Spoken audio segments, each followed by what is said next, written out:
Alors chez EDF, nous sommes engagés dans le numérique responsable parce que tout naturellement, c'est dans le projet de l'entreprise, dans notre raison d'être, de contribuer à la décarbonation de la société. Et donc ça passe par la mise à disposition d'un mix énergétique le plus décarboné possible. On peut encore mieux faire, même si on a un bon niveau.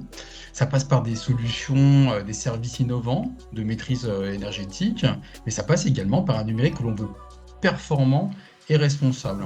Et donc ça fait de nombreuses années que chez EDF, on a vraiment conscience qu'on ne réussira pas la transition écologique sans le numérique. Donc on développe des services pour aider nos clients à mieux maîtriser, des services numériques pour mieux maîtriser leur consommation d'électricité. On développe également des services numériques pour être plus performants, pour apporter plus de valeur aux clients, notamment par du télémonitoring de nos actifs industriels, de la télésurveillance, mais également des solutions de mobilité qui permettent de réduire des déplacements souvent à fort impact environnemental.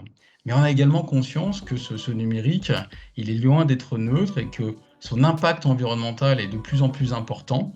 C'est pourquoi donc on a engagé donc des démarches, des dispositifs pour réduire notre empreinte.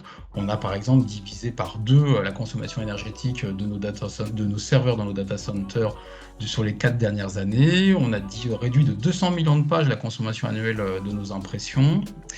Et on cherche toujours à allonger la durée de vie de nos matériels et à leur conférer donc une seconde vie lorsqu'on doit les renouveler.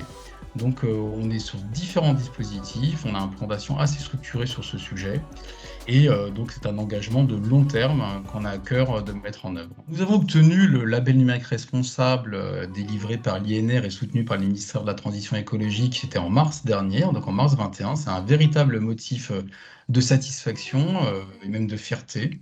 Donc c'est la récompense d'un beau travail qui a été engagé à travers l'entreprise, donc à l'échelle de toute l'entreprise, donc EDF SA.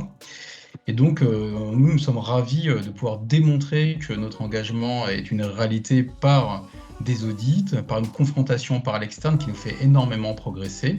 C'est plutôt dans notre culture de l'entreprise d'être toujours le plus opposable possible. Au-delà de la valorisation que nous apporte ce label, c'est surtout un engagement fort pour nous de progresser sur le numérique responsable à travers des plans d'action, mais qui sont à 360 degrés. Parce que le numérique responsable, c'est un sujet très vaste, et d'avoir un référentiel qui nous permet d'adresser le sujet dans toutes ses composantes, c'est extrêmement profitable. Alors EDF, nous sommes très heureux d'être partenaires du Green IT Day et du cluster Digital 113, et ceci de longue date, dans la mesure où ce cluster poursuit des enjeux qui nous sont chers, tels que l'innovation et les territoires. Et donc assez naturellement, et sous l'impulsion du délégué régional d'EDF en Occitanie, Sylvain Vidal, nous sommes partenaires également de cette 7e édition. 7, c'est donc c'est vraiment remarquable, cette édition d'un Green IT Day. Ça montre à quel point la région Occitanie est en avance sur ce sujet, parce que je ne suis pas sûr que ça fait 7 ans qu'on parle vraiment de ce sujet dans les salons. Et donc au-delà de ce partenariat, nous avons conscience chez EDF que s'engager dans le numérique responsable, c'est également contribuer autant que possible à apprendre, à aider et surtout faire progresser, même modestement, son écosystème dans lequel on évolue.